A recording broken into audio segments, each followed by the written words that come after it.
Дорноговь аймгийн Сайншин хотод 2016 оны 1-р сарын 24-ний өдрийн 12 цагийн байдлаар шатгууны жижиглэнгийн үн Петровисын шатгуун түгээх станцуудад А92790, А80520, дизель түлш 1880 төгрөгийн үнэтэй байснаа 150 хүртэлх төгрөгөөр буурч хямдрлаа.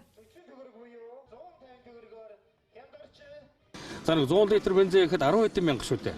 10,000-аас 15,000 төгрөг мөнгө. Тийм учраас энэ дээр бол тодорхой хэмжээгээр барааны үн, жижиглэн худалдаалах үн, за энэ яарамүүдээр энэ үйл ажиллагаагаа идэвхжүүлээрэ гэсэн борлуулсан 20,000 төгрөг болгоод суглаа гаргацсан байлаа. Тэгээд тэрнээсээ суглаа гаргаад өнөө өөрийнхөө бүтээгдэхүүний суглаанаа тавиад ингээд өчигдөр бол бараг 100 гаруй суглаа явууллаа гэж лээ. Тэгэхээр энэ бол идэвх одоо сонсоод л энэ ажил руу орчиж штэ. Тийм учраас энэ бол нийгмийн амьдралд ялангуяа хөдөө орон нутагт за бид бол аймгийн төв юм машин хэрэглэдэг хүмүүсүүдэд энэ нөлөөлөх юмаа гэж ойлгоод биш юм аа. Нийт ард түмэнд нөлөөлмөр энэ аж тустай зүйлийг засгийн газар зохион байгуулж штэ. Тэгээд малчад хэлж байлаа. Энэ өвстэй адилхан юм шүү.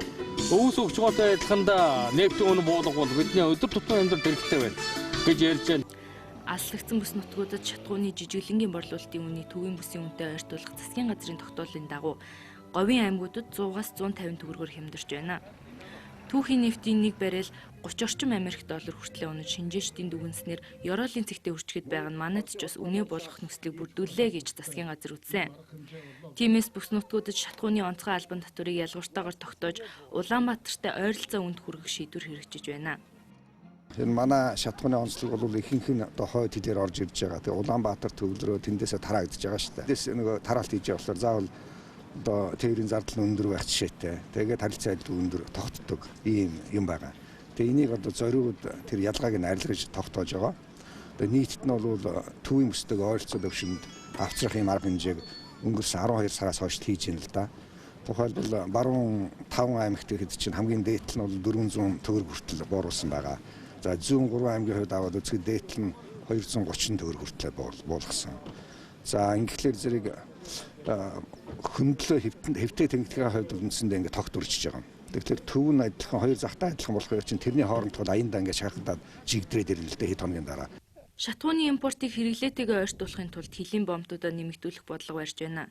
Ялангуяа томоохон уурхай төвлөрсөн Өмнөговь аймагт гашуун сухатын бомтоор нефт нийлүүлээд эхэлбэл жижиглэнгийн үн дахин буух боломжтой гинэ. Харин энэ удаагийн үнийн бууралт иргэдийн хэтвчэнд мэдгэдэггүй сэрэмжлэлтийг үзүүлж байна. Одоо энэ эдийн засгийн хямралтай үед бол нэлээд одоо бас ач холбогдол ийм одоо үйл явдал болж байна гэж ойлгож байна. Хэрэглэгчдэд бол тийм ээ тээврийн эрсдэл эзэмшигч жолооч нарт бол нэлээд одоо ийм таатай ийм сайхан одоо үйл явдал болж байна гэж ойлгож байна. 40 литр бензин авахад нэг 20,000 төгрөг 20 литр орчим бензин авдаг байсан. Одоо бол нэг 5 литр бензин илүү орлоо гэсэн тийм тооцоотой. Тэгэхээр зэрэг бас нэлээд бас хэмнэлт эдийн засгийн хэмнэлт гарахаа гэж ойлгож байгаа. Тэр чинь тэгээд олон удаа ямар нэг удаа авах гэж байгаа ш олон удаа авах юм болохоор ер нь бишгүүд их өөрчлөлтөө нэмэгдэл гарна шүү дээ. Бидэнд бол ашигтай амьдралд нэмэгдэл юм болно. Хараад бус зах зээлийн үнээр нийлүүлэгддэг басан нефтийн бүтээгдэхүүнүүдэд татвар ногдуулснаар 2015 онд 460 тэрбум төгрөг улсын төсөв төлөвлөжээ.